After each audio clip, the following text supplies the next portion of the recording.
Pakistan cricket board نے PSL میں کھلاڑیوں کو معاوضوں کی عدم ادائیگی سے متعلق فیکا کا دعویٰ مسترد کر دیا ہے۔ فیڈریشن آف انٹرنیشنل کرکٹرز ایسوسی ایشن فیکا نے اپنی ایک رپورٹ جاری کی ہے جس میں دنیا کے مختلف ممالک میں جاری کرکٹ لیگز میں کرکٹر کو معاوضوں کی عدم ادائیگی کی نشاندہی کی گئی ہے۔ فیکا کی اس رپورٹ میں IPL، BPL، Lanka cricket league دیگر سمیت پاکستان سپر لیگ کا نام بھی شامل ہے۔ رپورٹ میں کہا گیا ہے کہ گزشتہ 24 ماہ کے دوران مذکورہ لیگز میں کھلاڑیوں کو ادائیگیوں میں بے ضابطگیاں سامنے آئی ہیں۔ اسلام آباد سپریم کورٹ نے فوجی عدالتوں کو محفوظ فیصلے سنانے کی مشروط اجازت دے دی اور کہا صرف ان کیسز کے فیصلے سنائے جائیں جن میں نامزد افراد عید سے پہلے رہا ہو سکتے ہیں۔ تفصیلات کے مطابق سپریم کورٹ میں فوجی عدالتوں میں سویلین کے ٹرائل کے خلاف انٹرا کورٹ اپیلوں پر سماعت ہوئی۔ جسٹس امین الدین خان کی سربراہی میں 6 رکنی لارجر بینچ نے سماعت کی۔ جسٹس محمد علی مظہر، جسٹس حسن اظہر رضوی، جسٹس شاہد وحید، جسٹس مسرت ہلالی اور جسٹس عرفان سعادت خان بینچ میں شامل ہیں۔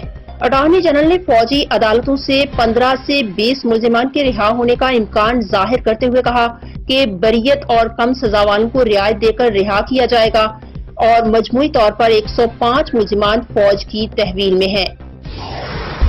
پاک پتن میں گھریلو جھگڑے پر شوہر نے بیوی کا گلا کاٹ کر قتل کر دیا، ملزم فرار، لاش ہسپتال منتقل۔ پاک پتن کے نواحی علاقہ بونگا حیات میں 30 سالہ فوزیہ بیوی گھر میں سو رہی تھی کہ گھریلو جھگڑے کی رنجش پر اس کے شوہر نے تیز دھار چاقو سے بیوی کا گلا کاٹ کر قتل کر دیا۔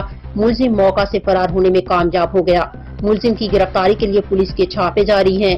ریسکیو نے لاش پوسٹ مارٹم کے لیے ہسپتال منتقل کر دی ہے۔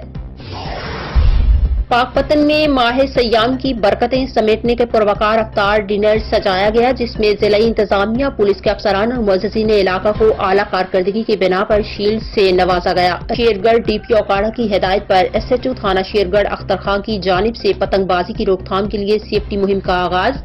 شیرگڑھ پولیس تھانہ شیرگڑھ پتنگ بازی خونی کھیل کے خاتمہ کے لیے پوری طرح متحرک۔ شیرگڑھ قیمتی جانوں کو قاتل ڈور سے بچانے کے لیے پولیس کی جانب سے عوامی آگاہی مہم کا آغاز۔ پتنگ بازی کیمیکل ڈور کی روک تھام کے لیے پولیس کا چھتوں اور میدانوں میں پتنگ بازوں کے خلاف ایکشن۔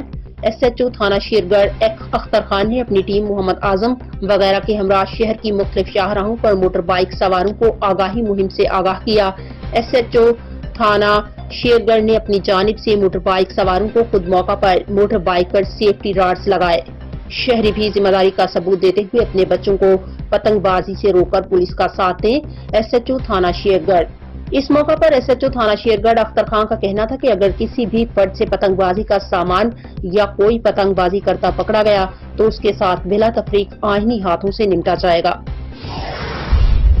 شیخوپورہ سے شامل کرتے ہیں پیر فاروق الحسن نشاہی کی رپورٹ۔ تھانہ B ڈویژن کے علاقے چٹی کوٹھی روڈ پر واقع خستہ حال مکان کی چھت گر گئی، ملبے تلے دب کر گھر کے 6 افراد مقدس بی بی، تانیہ، شاہزیب، احد علی، رمضان اور شاہزیب زخمی ہو گئے۔